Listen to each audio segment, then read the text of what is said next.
Hey, it's another Ask Anything mailbag. I love them, you love them, because we get all of our questions answered surrounding the Aqua and Orange as they take their 9-3 record back home, where 4 of their next 5 games are, beginning with Monday Night Football against the Tennessee Titans. And without further ado, let's get into the hard-pressing, burning questions, any of the other fun adjectives you want to use to describe the questions around the Miami Dolphins, beginning with the one and only JB. Using that hashtag Dolphins, is Isaiah Wynn going to return this season? Great question. Now, the Dolphins have used 6 of the available 8 slots for activating players off of IR. Those are the NFL rules. I did not make them up. And that means they got to be pretty selective on who they're going to activate off of IR. There's a couple of different possibilities. Chris Brooks, the undrafted free agent, or he was an undrafted free agent, obviously signs with the Dolphins now. The running back out of BYU is also on IR. Savon Ahmed, the running back, on IR with a foot injury. And Isaiah Wynn are probably the 3 biggest names of the Dolphins on IR right now. And I would suspect that the priority is to activate Isaiah Wynn because the offensive line is obviously a position of need for the Miami Dolphins, considering it's been a rotating door, musical chairs, whatever you want to call it. But that said, Isaiah Wynn has to be ready to come off of IR in order to utilize and make it worth it for that available slot. Now, Isaiah Wynn dealing with the quad injury, so there's no specific timeline. Mike McDaniel talked about this. There was also a Sports Illustrated article written a couple days ago trying to project when Isaiah Wynn will return. And the basic summary of that article is the Dolphins are still optimistic that with 5 games remaining, he at some point can return to the lineup and be another guy to add to the depth of the offensive line. A great question here from Dolphins Nation 777 using the hashtag Dolphins. Do you think Tua will win MVP or any Dolphins players for that matter? Great question, and I wouldn't say I make it a daily routine, but at least 4 to 5 times a week I check the MVP odds because I'm just so curious.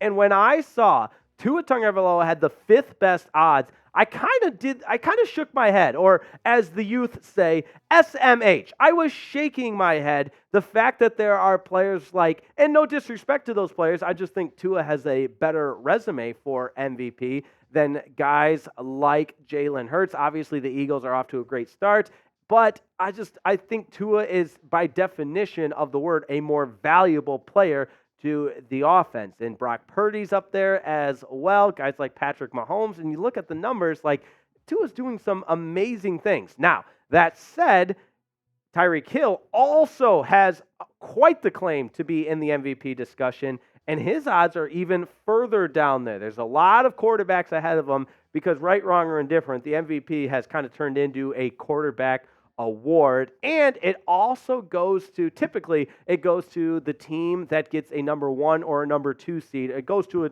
a player on a really good team, which the Dolphins are in control of their own destiny to get that number 1 seed, but 9 of the last 10 MVPs have come from either a number 1 or number 2 seed. So that is of absolute paramount to be in position to earn the MVP based on past statistical data. So with that said, I think both Tua and Tyreek Hill have a relatively decent resume to put up against any other MVP candidate through 13 weeks of play. It's just so tough for a non-quarterback to make their way into the discussion. And I think if Tyreek Hill is going to be in the discussion, that means Tua will obviously be in the discussion as well. And based on the odds right now, Tua is the 5th most likely player to win the MVP of the NFL, and Tyreek is somewhere between 7 and 8, depending on which odds book you are looking at. But let me know in the comments who you think is more likely to win the MVP. Forget what the odds makers say.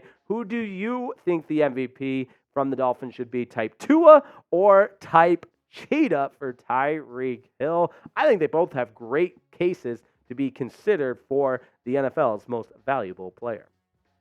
All right, Sherry May with some fantastic questions per usual using that hashtag Dolphins. The Baltimore game. What's our biggest concerns with that matchup?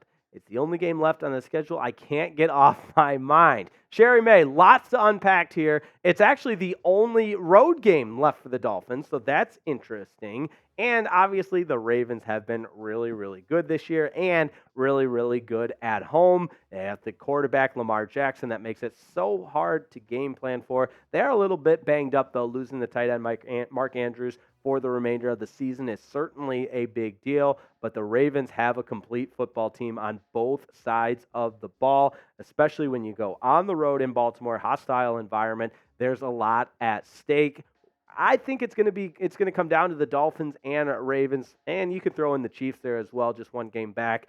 I don't have as much confidence in the Jags in terms of teams that can solidify that number one seed. So if the Dolphins can take care of business on the road against the Ravens, that would be huge. And I know I'm pointing out the obvious there, but some of it comes down to some of the football cliches when you're on the road: play good defense, control the clock, take care of the football, don't turn the ball over. All of those are important components to giving yourself the best opportunity to win, and then you leave it in the hands of your playmakers. I have the utmost confidence in Tyreek Hill, Tua Tagovailoa, Raheem Mostert, and so on and so forth. But that said, we'll find out what the Dolphins are made of when they take on the Baltimore Ravens. And they've got a lot of tough games coming up, but they also have some winnable games, starting with that game against the Titans, followed by that game against the Jets. And then it gets really, really interesting with the game against the Cowboys on Christmas Eve, then taking on the Baltimore Ravens on the road, and then closing out the season, the regular season that is, at home against Buffalo.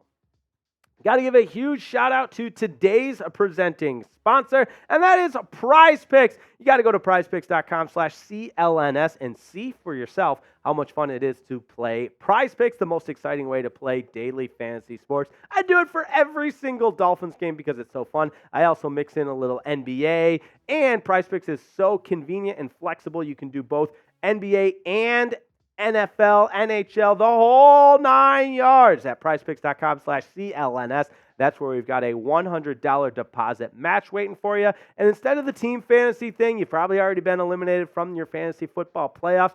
Play daily fantasy because it is the most exciting way to play. And you simply pick more or less on a player's projected stat line. It's a ton of fun. And here's what I'm working with for Monday Night Football. I already have my picks made up in my mind, because I know my guys will come through for me. I'm picking more on Tua's passing yardage total at 286.5, and more on Tyreek Hill's projected receiving yard total at 104.5 yards. So he's just got to get 105. He had a ton against the Commanders with just 5 catches. So I think that 104.5 will be no problem. And I don't have any confidence in Will Levis, and that's because I've got all the confidence in the Dolphins defense. So I'm picking less on his projected passing total of 218.5. And that's how it works. Go to prizepicks.com/CLNS and find out for yourself exactly how much fun it is. And, oh yeah, by the way, we've got a $100 deposit match waiting for you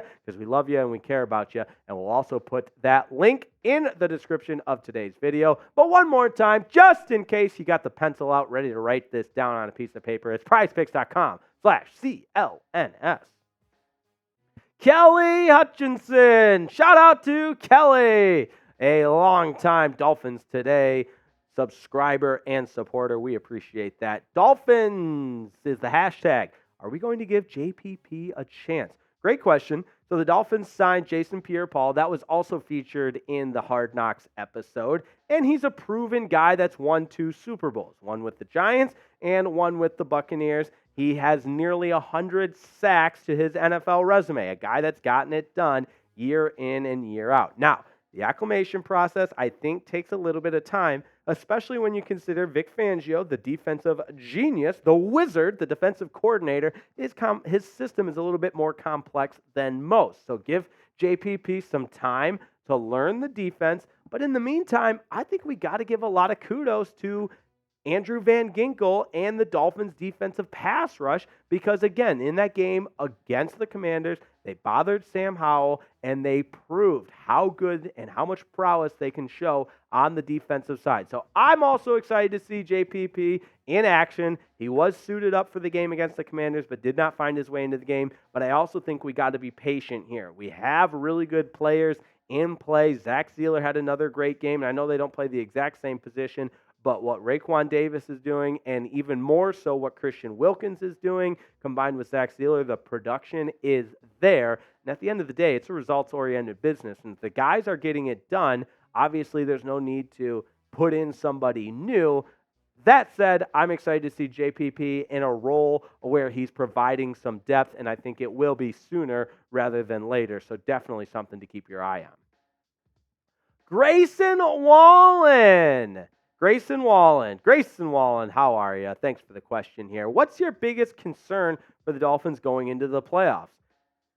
I don't know if this is a good thing or a bad thing, but as soon as I read that, just one word just kept blaring into my eardrums. I could honestly audibly hear this word, turnovers. The turnovers are a concern. Now, the last game, I got to give the Dolphins offense their credit. I'm doing it. They played against the Commanders, did not turn the ball over. The defense forced some turnovers. They won the turnover battle. However, for the season, the Miami Dolphins are still, at this point, 13 weeks into the season, at -4 in turnover differential. And that's not good. That's not a recipe for long-term sustained success, especially as games get to become more and more closer. And obviously, that's been the knock on the Dolphins. They've beat these bad teams. They've blown them out. They haven't really, and they've won some close games. But the point being, turnovers do not equal winning football, and unfortunately, there's been some games where the Dolphins have multiple turnovers, and so that is my biggest concern. But I was very encouraged by what I saw against the Commanders. Hopefully, in the final 5 games of the season, they being the Dolphins, will show that they can take care of the football. Next question. All right. Let's get into it. And also, it should be noted that I do believe the Dolphins can clean up the turnovers. All right, this is from Bill Downey. Bill. I think the Dolphins have the best offensive weapons of any team in the past 5 years. Thoughts? Yeah, I think you could definitely make that case. And it's interesting because going back to Hard Knocks, they talked about the single high safety for the Commanders shading over to Jalen Waddle's side, leaving Tyreek Hill one-on-one with the guy. And in my head, I'm like, but Jalen Waddle's also a guy that you would shade and try to utilize safety help with because he's a guy that can burn you deep. Tyreek Hill, obviously. The list goes on. Out of the backfield, Raheem Mostert, leading the NFL in rushing touchdowns. And oh, by the way, Devon Achane, the rookie that had one of the NFL's best games of the season all the way back in Week 3 against the Broncos, who are now on the cusp of trying to be a wild card team, which is just insane. But you get the idea.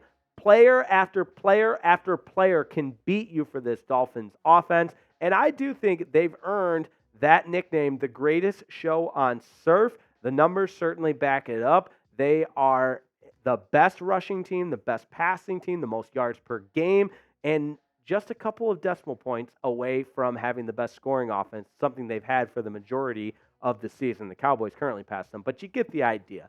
I think the Dolphins do have the best weapons and the most weapons and are the deepest, most complete offense we've seen in several years. Now, obviously, I don't want to go on and on. This segment could take 5 hours to name how many great offenses there have been over the years, and in specifically the last several years. Obviously, what Patrick Mahomes and the defending Super Bowl champions did last year is really impressive. They haven't had the production from the wide receivers, so let's pump the brakes a little bit there. You got to give credit to the Dallas Cowboys and their number one scoring offense right now. Dak's putting together a great year. And oh, by the way, the 49ers just hung 42 points on the Philadelphia Eagles. Deebo Samuel and Brandon Ayuk have been really good. Oh, yeah, George Kittle as well. So the Niners have a loaded team. There's lots of loaded teams in the NFL, but I'll put the Dolphins up against anybody. Drake Mayfan. All right, how about that? Do the Dolphins need to get the number 1 seed if they want to get to the Super Bowl? If they want to win the Super Bowl? Very loaded question here, and I love this question because we can unpack it piece by piece. Do I think getting the number 1 seed is absolutely paramount, and if they don't, the season's over? No. Do I think it will significantly enhance their chances? Abso-freaking-lutely. Here's the AFC playoff picture. through 13 weeks of play. And if the season ended right now, the Dolphins would have that number 1 seed. And with the new, relatively new, it's been going on for a couple of years now, but with only one team getting a first-round bye, that number 1 seed is so critical. And so if the Dolphins can hang on for that number 1 seed and clinch home field advantage all the way through, I think their Super Bowl chances go up exponentially. But I'm not going to come out and say that if they don't get the number 1 seed, it won't happen, because this team has it between the ears. And part of that is being able to go on the road and win some playoff games. And I have my complete faith and trust in Mike McDaniel and Frank Smith, the offensive coordinator, and Vic Fangio, the defensive coordinator, that obviously, pointing out the obvious, the Dolphins want, and you could maybe make the case, need that number 1 seed, but I don't think the season's over if they don't get that. And I think they have a great chance of getting that number 1 seed. But what do you say? Let me know in the comments. Will the Dolphins get the number 1 seed? It's real simple, yes or no. Let me know in the comments. Great question here from a really long name. Clarence. Yeah. Okay, we get it. Dolphins can sign Mike McDaniel. Dolphins, can Mike McDaniel win big games in the playoffs? Let's see. I don't think it's fair to judge him on last season. You go on the road, you're in Buffalo, you've got a third-string quarterback, not really a recipe for success. And that's his only playoff game we have to go off of. In year 2, everything is going according to plan. The Dolphins were at 8-3, and then last year, that is, when they were at 8-3, they lost all their games and stumbled into the playoffs. This year, obviously, 5 games remaining, but they are now 9-3 and in first place in the AFC East. So things are going according to plan, and I like the Dolphins' chances. We will see what Mike McDaniel has in store leading this team when they get to the playoffs, because remember, we showed you that graphic, 99% chance they make the playoffs. Now, it would be awesome if they were the number 1 seed and have a first-round bye and host some playoff games, but I have confidence in Mike McDaniel and this staff. I think, and I've said this before, I think a lot of improvement takes place from a head coaching perspective from year 1 into year 2. You know, year 1, you're getting your feet wet, you're learning how to be a head coach in the NFL, you're learning how to be the CEO, the face of the organization. Now in year 2, you're taking what you know, and now you're applying it, and obviously he's an offensive genius, just given the success that this Dolphins offense has had, and I think the Dolphins have a complete team this year as that defense continues to get better and better. So yes, I believe Mike McDaniel can win the big games. As always, we remind you to subscribe to the channel if you haven't yet already, because if you like what you see, we do this every single day. We bring you daily Dolphins videos, we bring you live shows, and live watch parties like our next one for Monday Night Football. Monday Night Football, I can't wait. We'll be with you for a live watch party. Awesome giveaways. Last week, we gave away an autographed Dan Marino football via raffle. That was a ton of fun. We'll be doing some more fun stuff on this week's watch party as well. And that is why you subscribe, my friends. So make sure you smash that sub button. And as always, thanks for tuning in and making Dolphins today a part of your day.